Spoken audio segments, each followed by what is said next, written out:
pernah dengar istilah pivot dalam bisnis? Minimalnya barusan udah dengar ya. Yuk kita simak penjelasannya berikut ini.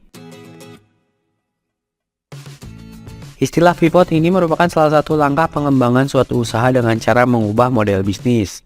Meski begitu, perubahan tersebut tetap mengacu pada tujuan atau visi yang sama dari usaha yang dimiliki. Pivot juga dinilai bisa memungkinkan kamu untuk berkembang secara lateral di pasar. Adapun strategi bisnis dengan pivot ini juga banyak diterapkan, terutama saat harus beradaptasi di tengah pandemi. Bahkan sejumlah perusahaan terkenal telah berhasil melakukan pivot selama pandemi.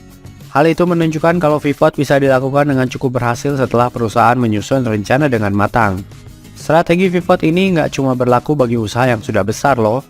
Bentuk usaha mikro, kecil, dan menengah atau UMKM juga bisa kok pakai strategi ini. Namun mengubah model usaha tentunya bukan hal yang mudah. Melakukannya pun nggak boleh sembarangan. Makanya dikutip dari laman bisnis ada 3 faktor yang perlu kamu pahami sebelum menerapkan pivot. Yang pertama, pahami tren. Dengan adanya perubahan pola dalam hidup masyarakat, satu-satunya cara agar pivot berhasil adalah dengan mempertimbangkan tren baru di area ini. Misalnya saat pandemi yang mana kerja dilakukan jarak jauh dengan peningkatan ketergantungan pada teknologi, memberikan banyak peluang bagi bisnis yang ingin menemukan cara baru dan menarik untuk memanfaatkan pasar mereka.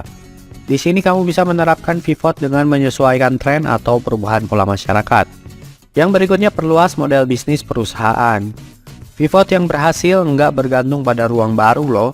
Sejumlah perusahaan melakukan hal-hal tertentu. Kalau sebuah perusahaan ingin sukses dengan rencana pivotnya, mereka harus melihat area terkait dengan produk utama mereka. Contohnya yang dilakukan Prada. Produsen aksesoris modis ini juga merilis jajaran masker wajah buatan desainer.